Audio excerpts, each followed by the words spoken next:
Amelia, Hola. ¿qué tal? ¿Cómo estás? Pues muy bien, ilusionada por poder participar de este curso y con ganas de poder, de alguna manera, hacer ver desde dentro, desde la propia experiencia, lo que significa el paso por la prostitución. ¿Cuánto hace que dejaste la prostitución? Hace 10 años que conseguí salir del mundo de la prostitución. Y bueno, ha sido un camino lleno de barreras, pero al fin, bueno, estoy aquí, lo he conseguido y espero que pueda servir de alguna manera para poder hacer un análisis de todo lo que ello representa. Ahora, visto la distancia de 10 años hacia atrás, ¿cuál fue el momento en el que hiciste clic o que dijiste ya no más, voy a cambiar de mundo y de vida? Quizás fue aquel momento en el que comprendí que lo último a lo que me agarraba, que era aquella idea de que algún día me podía volver de alguna manera rica, era una farsa, todo lo que me habían hecho creer, y asumí que no era así, que iba a ser pobre. Entonces fui capaz de decir basta, y porque simplemente sentía que no estaba más dispuesta a sufrir los abusos y a sufrir ese tipo de vida, ¿no? ¿Cuántos años tenías en ese momento? Tenía 23 años, llevaba 5 años dentro de la prostitución y cada día que pasaba me sentía de alguna manera más fuera del mercado, que digamos no tanto por la edad, sino porque llevaba muchos años de experiencia, y entonces los puteros lo que buscaban eran chicas más inexpertas, nuevas, quizás que ni siquiera sepan hablar el idioma. Entonces, dentro de ese empoderamiento que yo conseguí dentro de ese lugar, gustaba cada vez menos a los puteros, lo cual me suponía un esfuerzo mayor a la hora de poder ganar dinero. ¿Dónde fue eso? En el País Vasco. El último club donde ejercí fue en el País Vasco, y es ahí donde vivo ahora mismo y desarrollo mi actividad. Y bueno, la verdad que me aporta muchísimo también saber que el último club de donde salí está a 7 kilómetros de donde yo vivo, trabajo y hago mi vida. ¿Y sigue en funcionamiento ese club? Sigue en funcionamiento, además patrocina las fiestas del pueblo, reforma el frontón del pueblo. Todo el mundo está encantadísimo con el puticlub del pueblo, ¿no? Y ahí donde yo veo una granja de mujeres, la gente o la sociedad ve una fuente de ingresos y de bienestar para el pueblo. ¿Y es un pueblo grande? ¿Es un pueblo pequeño? Es un pueblo muy pequeñito. A mí, cuando nos conocimos, me conmovió mucho esa parte de la historia, porque es una historia muy poderosa, ¿no? Me gustaría que contaras un poco el relato de cuando dejaste de prostituirte, o de que te prostituyeran, mejor dicho, y bueno, y empezaste una nueva vida, porque eso es muy importante, ¿no? Bueno, me enfrenté a muchas barreras porque me sentí muy sola, me sentí juzgada y avergonzada también, de alguna manera. Mi gran suerte fue poder encontrar un trabajo, aunque he sido explotada laboralmente debido a mi situación de migrante y también por no tener experiencia en el mercado laboral. Y he tenido que sufrir la pobreza más extrema. Y en muchas ocasiones me vi como empujada a volver a entrar en el mundo de la prostitución, aunque la resistencia que puse fue muy grande, a pesar de todo, y a pesar de sufrir ese juicio, ¿no?, de la sociedad en general, que tampoco veía que yo había sido una víctima del sistema, sino que me acusaban a mí de que un día elegí ser puta y por lo tanto no tengo derecho ni siquiera a quejarme. También me enfrenté a la violencia machista de mis parejas, Perdón, después de salir de la prostitución. Sí, sí, después de salir de la prostitución, como mi autoestima estaba bastante baja y sentía una necesidad muy poderosa de sentir o de tener amor, lo que me hacía era elegir pues, malas parejas sentimentales, porque en realidad sí me faltaba amor, pero me faltaba amor propio para poder saber hasta dónde tengo que dejar el permiso a otra persona que invada mi propia vida, ¿no? También a la hora de acceder a los servicios sociales tampoco recibí ningún tipo de ayuda especializada, mucho menos. Y cuando caí en una gran depresión, lo único que me dieron fueron pastillas. Fue lo único que pudieron hacer por mí, aun sabiendo que había estado en la prostitución durante 5 años. Y todo fue un camino bastante doloroso, pero quizás mi fuerza interior y mi deseo de conseguir todo aquello que había soñado en mi infancia o en mi preadolescencia hizo que aguantara todo aquello para salir adelante. Y el proceso de dolor, ¿tú qué sentías cuando... es muy interesante esto que dices de que estuviste a punto de volver a la prostitución o pensaste en volver a la prostitución. ¿Crees que esos mecanismos tienen que ver con cuestiones psicológicas o con cuestiones psicológicas y con la necesidad económica de tener autonomía? ¿O con ambas cosas en tu caso? ¿Cómo fue? Creo que en mi caso pueden ser las ambas cosas, pero creo que puede tener más peso la cuestión psicológica, porque no sabía otra manera de relacionarme con el mundo, incluso a la hora de tener parejas sexuales.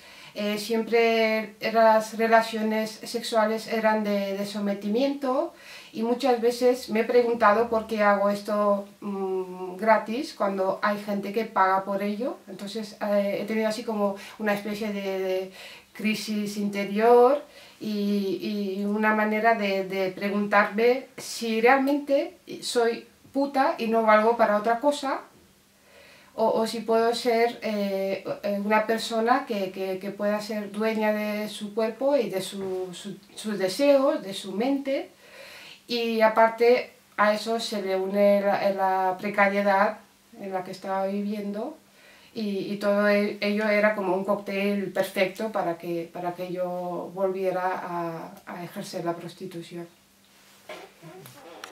Tú en uno de tus textos haces referencia a la fábrica de putas o a la fabricación de putas. Yo te pregunto, ¿cómo se fabrica una puta según tu experiencia, ¿no?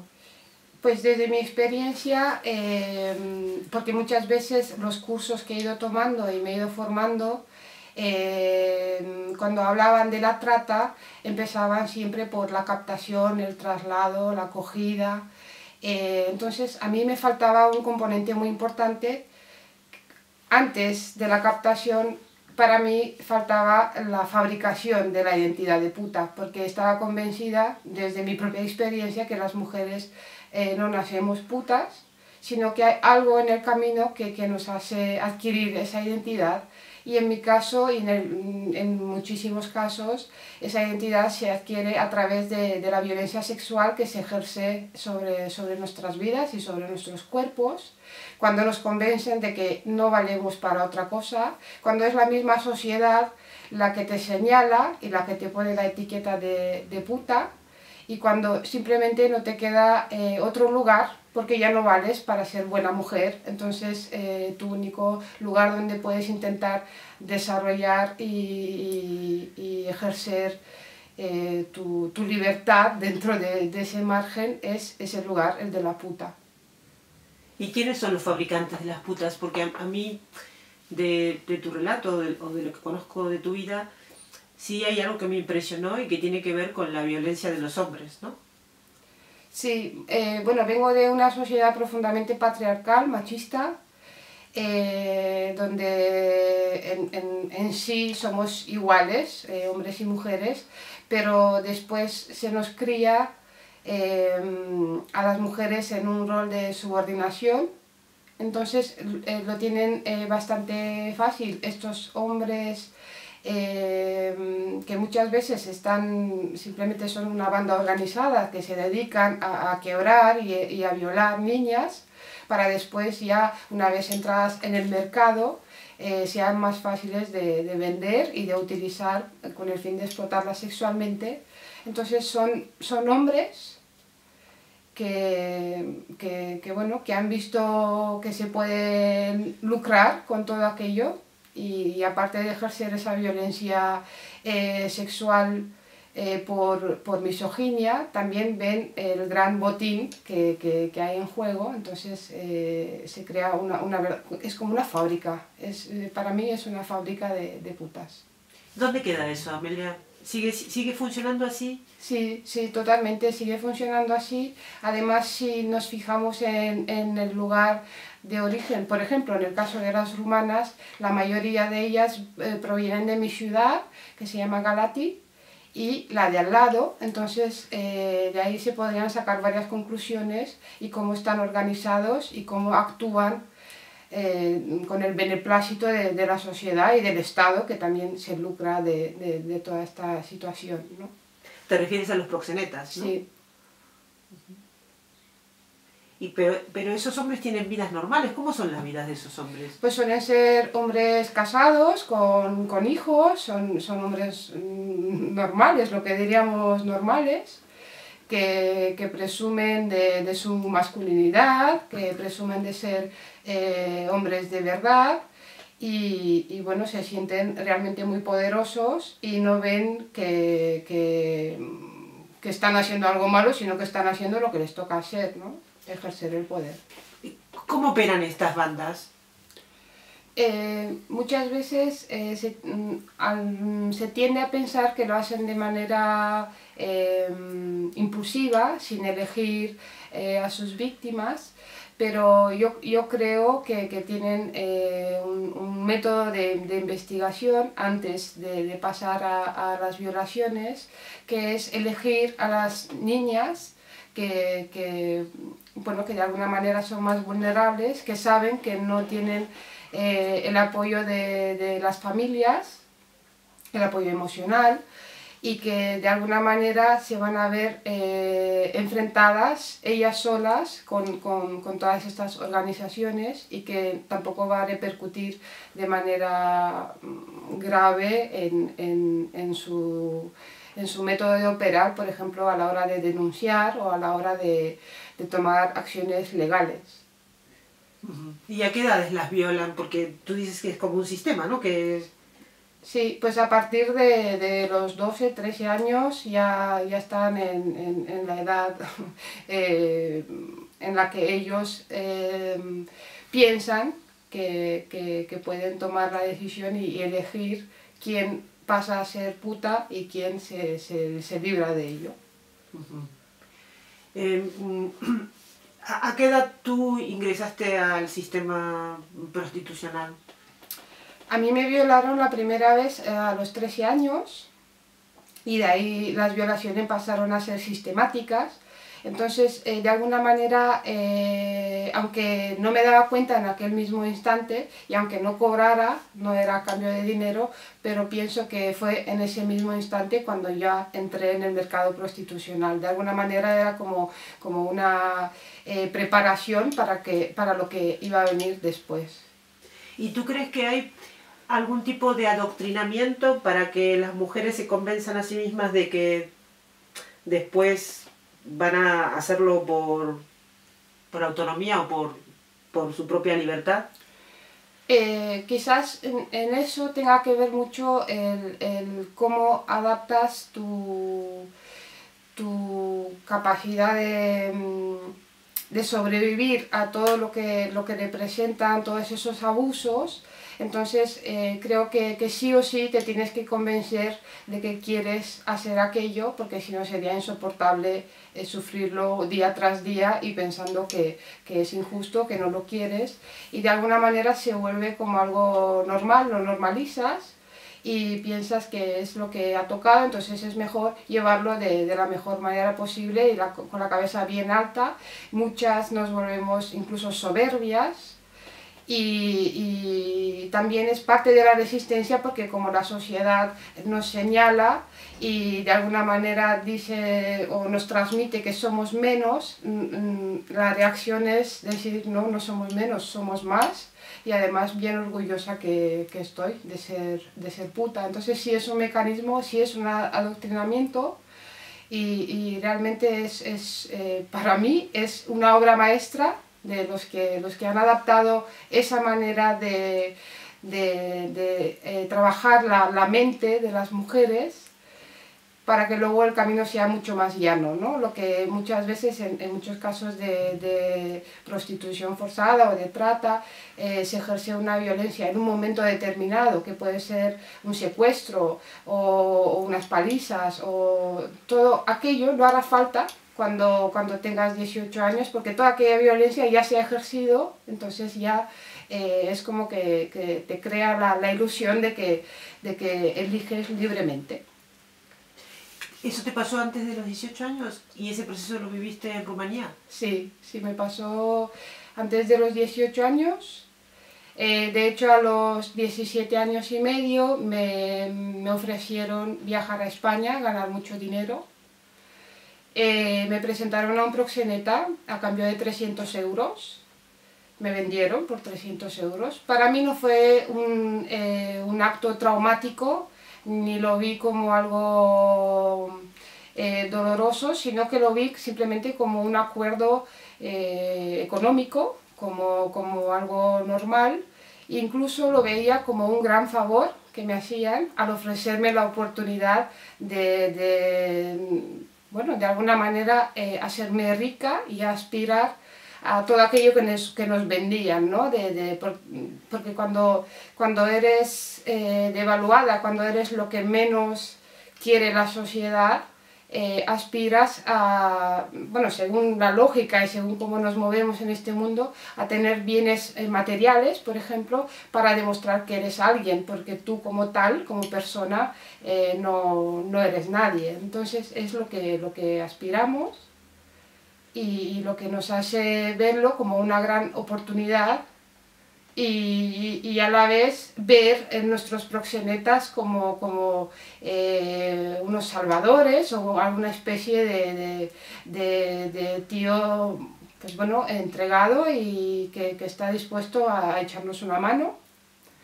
Y aun cuando se nos dice que después de pagar la deuda tendríamos que dividir las ganancias al 50% durante todo el tiempo que estemos ahí, también se nos avisa que si somos muy listas y aprovechamos bien el tiempo, en un par de años podríamos salir de manera triunfal y montarnos la vida que queremos. Entonces toda esa presión y todos esos sueños que se nos meten en la cabeza hacen que a la hora de actuar ni siquiera haga falta presionarnos, sino que lo que queremos es salir de ahí, lo tenemos clarísimo, no tenemos eso como algo para largo recorrido, sino que en cuanto antes ganemos más dinero, pues antes saldremos de ahí y de eso se trata. ¿Te lo venden como si te fueses a sacar la lotería? Sí, sí, tal cual.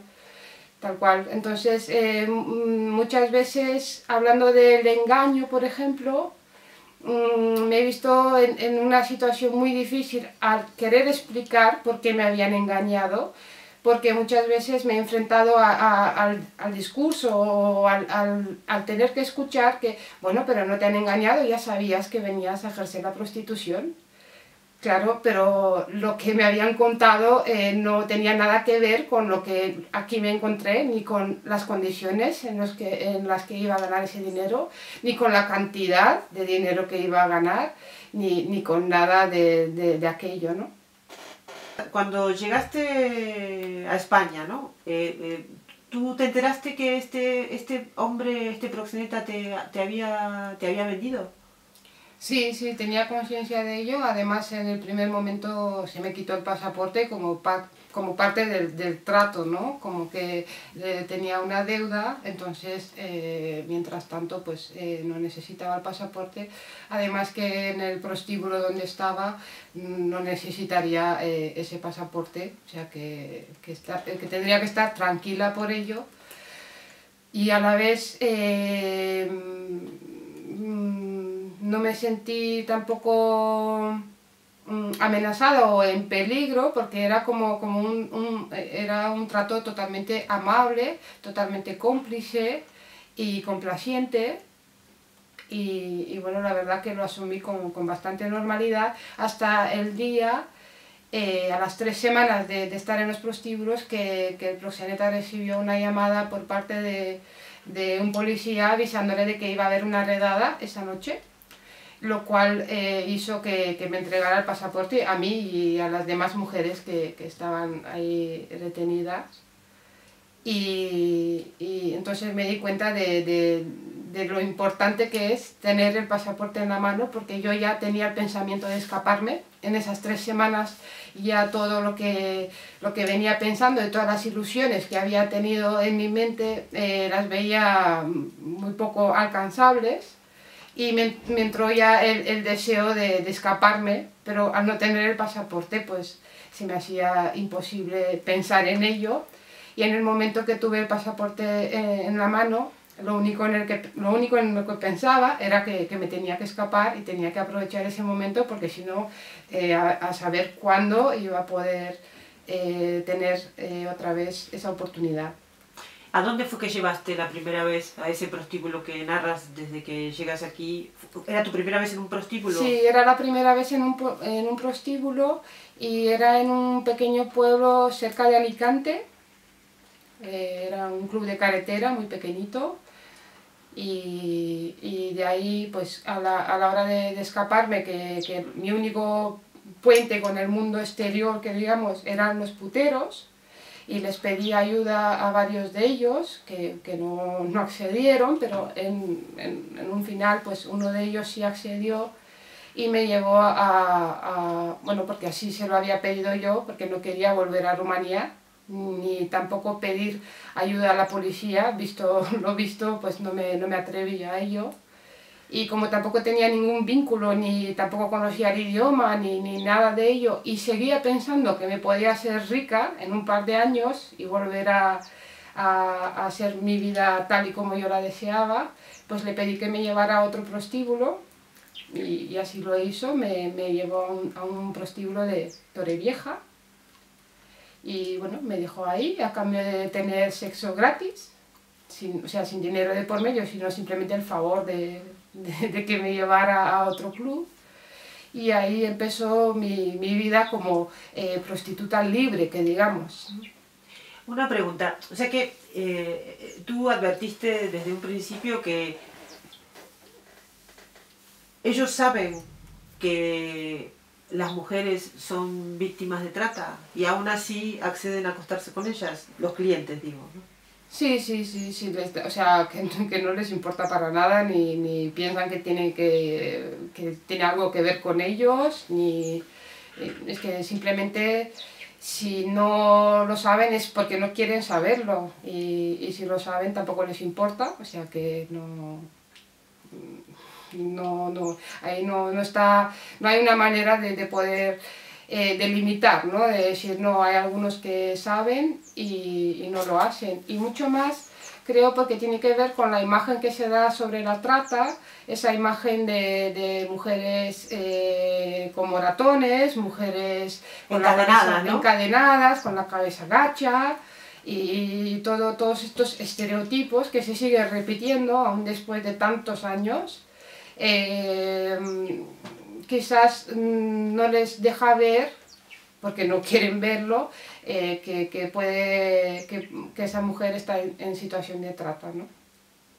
O sea, ¿tú advertiste en ese momento o tiempo después que eras víctima de trata? Yo no me di cuenta después de muchos años de salir de la prostitución, no fui consciente de que yo había sido víctima de trata. A mí en todo momento me parecía que había sido una prostituta, que de alguna manera, bueno, me echaron una mano para llegar a España, pero no lo vi porque sí veía esos casos, ¿no? Cuando se hablaba de la trata, pero yo no me sentía identificada con esa manera de explicar la trata o con...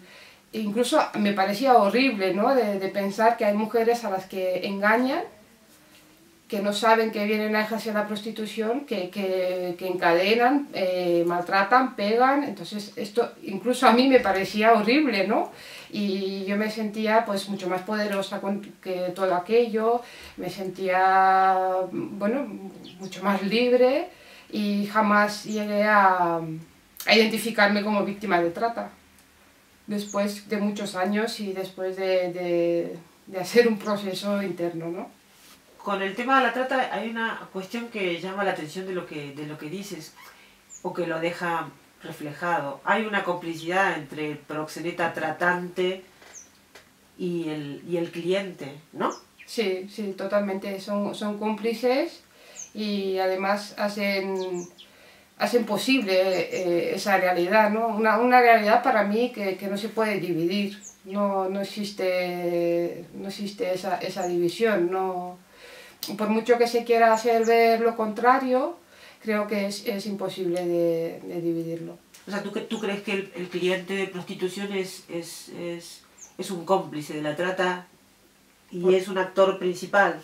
Sí, por supuesto. Es que si no fuera por su demanda o por su presencia en ese lugar, tampoco habría tanta necesidad de fabricar putas y por lo tanto la trata sería algo que simplemente no existiría, ¿no?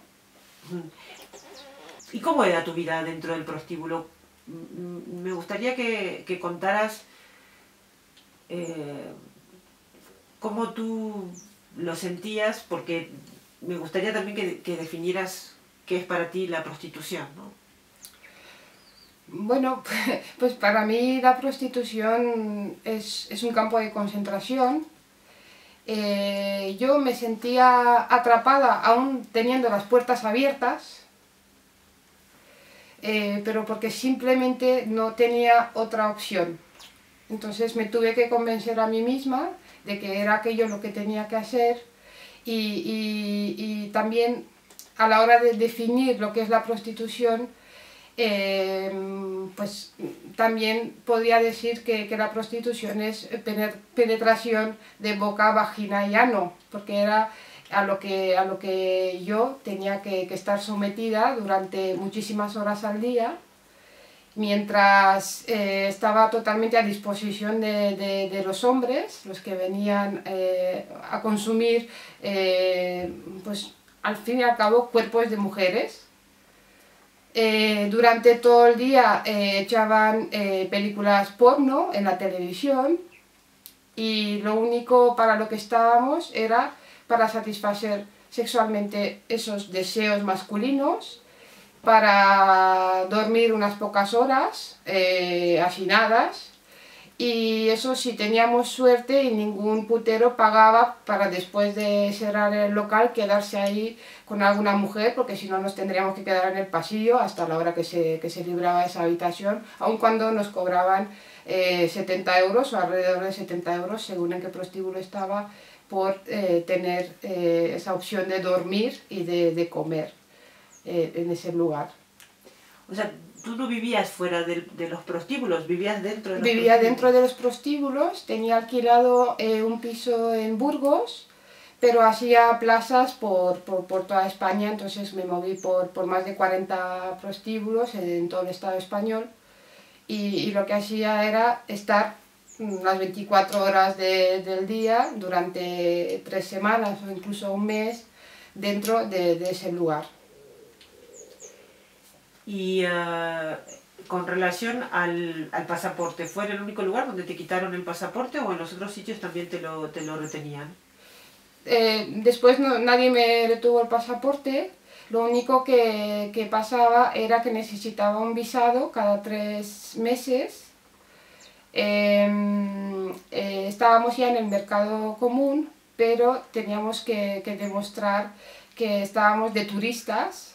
Entonces cada 3 meses yo me tenía que hacer un viaje hasta la aduana con Rumanía para conseguir de manera fraudulenta ese visado a cambio de dinero, porque en sí debería de pasar 3 meses fuera del país y 3 meses dentro del país, lo cual no ocurría. Simplemente iba hasta la aduana y ahí pagaba dinero, 500 euros. A la aduana rumana, del Estado Ajá. rumano. Y ahí me ponían el visado como si habría salido pues ese mismo día y como para 3 meses más. Sí, pero luego entrabas y era la española la que te revisaba el visado, ¿no? Sí, y muchas veces he tenido que bajarme en la primera parada en Francia y coger uno de esos taxis que estaban esperando para eso y pagar a ese taxi, más pagar a otro traficante de personas que se encargan de simplemente hacerte pasar una frontera de manera fraudulenta o de incógnito. Y gran parte del dinero del que podía disponer después de pagar al proxeneta, a los dueños de los clubes y todo ello, se iba perdiendo, entre comillas, por ahí, ¿no? Lo que cuenta en su película Evelyn y por otros testimonios es que en realidad hay un ritual dentro del prostíbulo en el que el propio proxeneta le quita todo el dinero a las mujeres, vendiéndoles, obligándolas a pagar por su ropa, por joyas, sí, por perfumes. ¿Esto es así? Sí, sí, es así, porque lo que te queda después de pagar esa habitación, que digamos, esa manutención, que es un precio exagerado en comparación con lo que puede costar, también te venden ropa, joyas, a precios muy inflados. O sea, lo único en lo que puedes gastar el dinero que te puede quedar es en seguir satisfaciendo los deseos de los puteros, que digamos, esa ropa estereotipada, esas joyas, los perfumes de alta cosmética, la droga, el alcohol. Todo ello forma parte de ese ritual, ¿no? Del poder aguantar y del poder seguir, porque es una parte muy importante de la identidad de ser puta y de cómo ganar dinero como puta. Hay que invertir mucho dinero en poder seguir ejerciendo como puta, y al final es una espiral totalmente destructiva donde ya no te queda nada. O sea, simplemente vives para complacer a la demanda.